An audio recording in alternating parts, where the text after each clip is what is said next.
Good morning class 7. This will be your fourth lecture practice 3.2.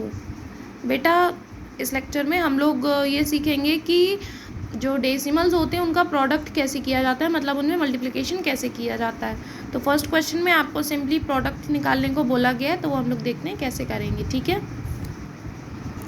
देखिए बेटा, जैसे इसका फर्स्ट पार्ट जो दिया हुआ है 0.2 इंटू 2, तो हम लोग क्या करेंगे, सबसे पहले हम लोग डेसिमल को हटा देते हैं। सिंपली जो हमारा नंबर होता है डेसिमल को भूल कर, जैसे पॉइंट लगा है तो पॉइंट को हम लोग ध्यान नहीं रखेंगे, यहाँ 2 लिखा है, 2 से आगे 0 तो उसकी वैल्यू नहीं होती है। सिंपली 2 इंटू 2 करेंगे, 2 इंटू 2 किया, कितना आया 4। अब जब 2 इंटू 2 4 है तो 0.2 इंटू 2 कितना होगा 0.4। क्यों? क्योंकि यहाँ टोटल कितने डेसिमल, कितने डिजिट बाद, मतलब इसको और इसको दोनों को मिलाकर कितनी डिजिट बाद डेसिमल लगा है, एक। तो एक डिजिट बाद, एक डिजिट पीछे से छोड़कर हम लोग पॉइंट लगा देंगे, तो 4 को छोड़कर पॉइंट लगाएंगे तो आगे अपने आप 0 आ जाएगा। ठीक है, इस तरीके से थोड़ा टिपिकल देख लीजिए। जैसे ये है 11th है, 3rd पार्ट जो है इसमें 11 इंटू 2.62। अब 2.62 तो हम लोग जब मल्टीप्लाई करेंगे ना बेटा, तो यहाँ 2.62 ना लिखकर इसे हम लोग सीधे 262 इंटू 11 लिखेंगे। ठीक है, तो हम लोग होल में ही मल्टीप्लाई करेंगे, पॉइंट हम लोग नहीं लिखते हैं, पहले जब प्रोडक्ट करते हैं तब लास्ट में हम लोग पॉइंट लगाते हैं डिजिट काउंट करके। तो 11 का हमें अलग अलग करने की ज़रूरत नहीं, 11 की टेबल हमें आती है। तो 11 2s are 22, 2 is on carry, 11 6s are 66 and 2 68 and 6 is on carry, 11 2s are 22, 22 and 6 28। तो जब 262 इंटू 11 2882 है, तो 2.62 इंटू 11 कितना हो जाएगा 2882। अब कितने डिजिट छोड़कर पॉइंट लगा है 1 2, तो यहाँ पर 1 2 छोड़कर लग गया, तो ये आपका आंसर है। अब जैसे मान लिया कि यहाँ पर लिखा होता 2.32 और 1.1। अब इसका हम लोग करें जैसे, तो इसको हम लोग पहले लिखेंगे 232 और इंटू 11। ठीक है, अभी देखिए 11 2s are 22, 2 is on carry, 11 3s are 33, 33 plus 2 35, 3 is on carry, 11 2s are 22, 22 plus 3 25। ठीक है, तो ये आया 2552।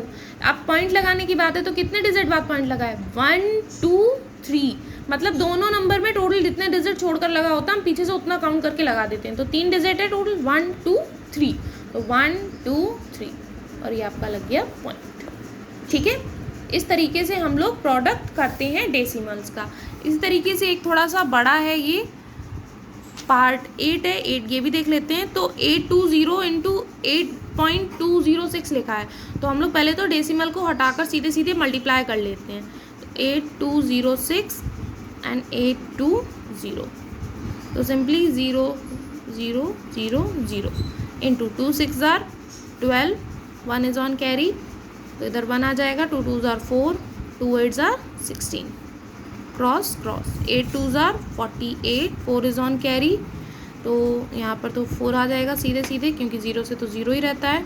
8 2s are 16, 6 and 1 is on carry, 8 8s are 64, 64 plus 1 65 का 0 2 9 8 2 1 6 plus 1 7 and 6, ये आपका आया। तो जब ये आपका आंसर है तो पॉइंट में जब हम निकालेंगे तो कितना होगा इंटू 820 इज इक्वल टू 6728920। बेटा कितने डिजिट छोड़ के पॉइंट लगा है 1 2 3, तो 1 2 3 ये आपका आंसर आ जाएगा। ठीक है, तो इसी तरीके से बेटा जो क्वेश्चन नंबर फर्स्ट के रिमेनिंग पार्ट्स हैं वो आप लोग अपने होमवर्क में करेंगे। ठीक है, अभी आते हैं क्वेश्चन नंबर 2 पर। देखिए बेटा, क्वेश्चन नंबर 2 में वैल्यूज़ फाइंड करनी है। सीधे सीधे आपको 10 मतलब यूनिट डिजिट से आपको मल्टीप्लाई करवाया गया, मतलब लोवेस्ट टर्म से, लोवेस्ट नंबर जो होते हैं आपके 10 100 1000 10,000 उनसे। ठीक है, तो अब उनसे करते हैं तो किस तरीके से करते हैं वो आप देखिए। देखिए बेटा, जब इस तरीके से यूनिट से हम लोग मल्टीप्लाई करते हैं तो सीधे सीधे, जैसे अगर हम इसके 2 तरीके हैं। एक तो हमारा जो पहले वाला मेथड है, तो इसको हम लोग लिखते हैं 27 इंटू 10, तो ये कितना हो जाएगा 270। तो 2.7 इंटू 10 कितना हो जाएगा 270, एक डिजिट है तो पीछे से 0 छोड़कर लगा दिया, तो पॉइंट के बाद 0 की वैल्यू नहीं है, so it is equals to 27। ठीक है, ये तो हमारा हो गया एक तरीका।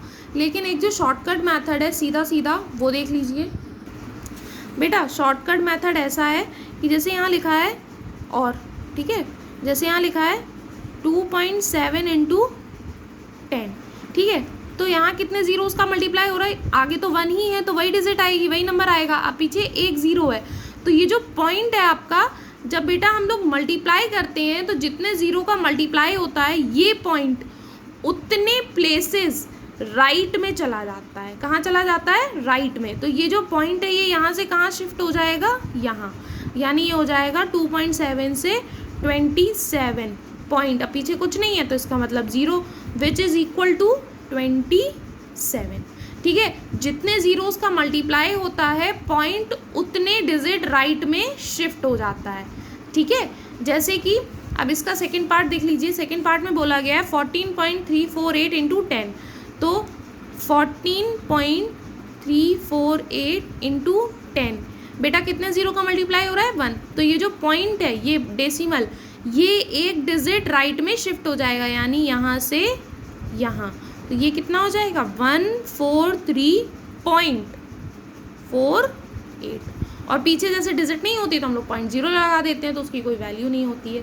ठीक है, इसी तरीके से करते हैं। अब इसी तरीके से जैसे 100 का मल्टीप्लाई हो रहा है तो वहाँ पर 2 जीरोज़ हैं, तो दो डिजिट छोड़कर राइट में पॉइंट शिफ्ट हो जाएगा। 1000 का हो रहा है तो 3 जीरोज़ हैं, तो 3 डिजिट छोड़कर पॉइंट जो है वो आपका आगे शिफ्ट हो जाएगा। ठीक है, तो इसी तरीके से जो क्वेश्चन नंबर 2 के रिमेनिंग पार्ट्स हैं वो आप लोग अपने होमवर्क में करेंगे।